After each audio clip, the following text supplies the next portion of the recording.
Ayan, sa mga nangaral sa inyo lahat mga paps, and welcome back sa ating channel, no? So for today's video, meron akong i-recap sa araw na to. Kasi medyo nahirapan ako sa trouble na to eh. Pala isa itong Samsung na 40 inches. Yung model nito is, lalagay ko lang sa ating description na title, no? So kahapon ba ako nito, so ngayon lang ko lang siya na troubleshoot. Bali nagawa na natin to, pero babalikan ko lang yung mga yung gawa natin para ma-share ko naman kung ano yung mga pinagdaanan ko dito, ano yung ginawa natin at paano siya na-troubleshoot ko, ano yung problema. Ayan. So itong unit ito, ang problema nito is meron siyang standby pero nabiblink na po yung kanyang standby. Parang nabiblink siya tapos pumipitik-pitik yung kanyang relay. Then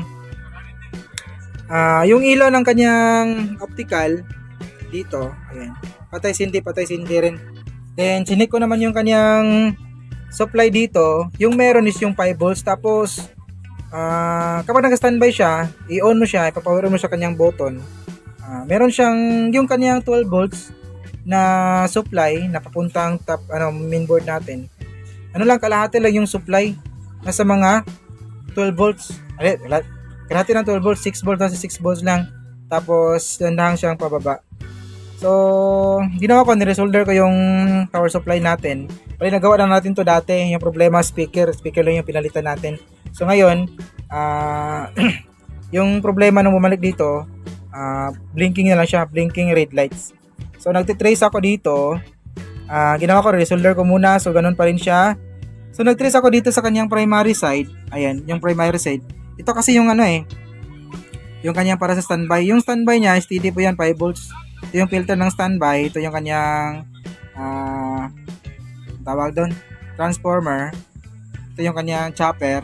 Tapos yung PFC natin, ito naman yung ating PFC side. Ito, PFC side natin.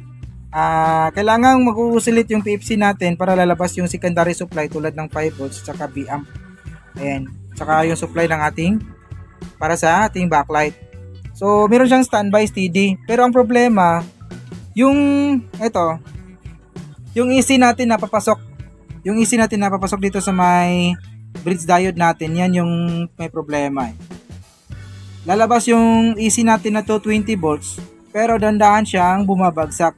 Ang kasaksak pa rin yung unit natin. Tapos dito naman yung supply sa may filter, syempre galing yan dito sa ating diode eh. Bumabagsak rin siya. Dandahan siyang lalabas naman yung kanyang filter. Papasok yung voltahe hanggang 200 volts nga lang. Tapos dandahan siyang babagsak. So napaatras ako sa ating pag-troubleshoot nito. Dito tayo mula sa may diode, pumunta na tayo dito sa kanyang EC line. Ayan lang, EC line. Yung EC line kasi natin, pagkasaksak mo, iba yung supply ng ating para sa standby. Iba yung supply. Tapos dito naman sa may PFC natin na power supply, dinaan ng relay. So kailangan mo siyang pagkapindot mo ng power, saka na lang pipitik yung relay para pasukan ng voltahe yung ating PFC side at magpa-power on yung ating secondary supply, yung dito sa supply ng ating PFC side. So dito yung problema, sabihin ko na, yung problema pala nito is yung relay. Ayan, nagka-lose contact yung relay natin. Ayan, bali tinanggal ko yung kanyang biniyak ko na lang yan kasi hindi po siya matanggal. Kailangan mo siyang biyakin para makita mo yung loob. Bali nilisan po natin yan, kinuskus po natin yung kanyang linya kasi napakarumi at walang contact pala. Yun pala yung pumipitik naman yung natin. Ang problema, wala na siyang contact para magsusupply dito sa ating PFC side ng ating power supply. Yun yung problema. So kasi yung unit to, kapag normal siya, kung tatanggalin mo yung papuntang socket papuntang mainboard, ito kasi kadalasan sa mga Samsung eh, meron siyang kusa siyang na-oscillate kahit nawala yung mainboard. So kung tatanggalin mo yung socket na papasok sa may mainboard natin, kung normal yung power supply, iilaw talaga yung backlight. Iilaw siya kung normal din yung backlight saka power supply. Kusa siya mag-generate ng operation, mag-oscillate siya kahit nawala yung mainboard. Ayan. So yung sitwasyon natin, hindi ko kasi akala hindi ko natandaan kung ganitong mga model ng Samsung, ganitong design, meron mo siyang generated no, na power supply na walang mainboard, kusa siyang mauusil at lalabas iilaw yung backlight. So nakala ko na mainboard, pero dito tayo nag-focus kasi nung ma-check natin is bumabagsak yung supply ng filter. Pero pumipitik naman yung relay, andun yung standby. So dito pala yung relay natin nagka-lose contact siya. So ang ginawa natin is nilinasin natin yan kasi wala tayong mahanap, hanap ako ng pamalit. Pero bibihila lang yung 5 volts na relay. Kadalasan, 12 volts yung relay na ginagamit. Pero ito, 5 volts yung relay niya. So, doon tayo nahirapan, no? Ayan. So, ito na po yung kanyang resulta. Dati, akala ko na hindi ko ito magawa. Kasi medyo mahirap nga yung troubleshoot. Buti na lang at na-trace natin yung problema. Pinanggalingan ng problema. Ayan. Saksak natin. Ayan, o. Pumipitik yung relay. Ilan yung backlight. Ayan, o. Ayan natin dito.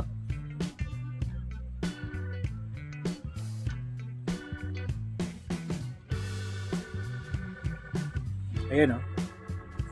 Ayun. Labas yung display niya. So, ito, tanggalin muna natin. Bunutin natin yung supply ng socket papuntang mainboard para makita nyo na meron tong nag-usilit siya kusa kahit walang mainboard. Ayan. Saksak ko. Dito tayo. Tingnan nyo yung backlight. Ayan, oh. Kung ilaw ba. Ayan, oh. Ayan, oh. Walang mainboard. So talagang nag-automatic on siya. Basta kahit walang mainboard kapag Samsung talaga, no. Dalasan na kapag Samsung ganito eh. So kusa siya mauusilit kahit walang mainboard. So ito yung basihan natin kung normal yung mainboard natin. Pero hindi ako sigurado kanina kasi hindi ako sigurado na sa ganitong model ganun din. Kasi kanina parang bumiblink lang yung ilaw ng backlight tapos biglang babagsak. So yun pala yung dahilan is lost contact yung relay natin. Ayan. So, hanggang dito lang siguro yung video natin mga paps. Kahit pa paano, sana nakuha kayong ideas ng ginawa ngayon. Maikling recap lang para sakaling meron kayong ma-experience ng ganitong problema, meron na kayong guide na kung ano yung posibleng problema. So, maraming salamat. Peace out.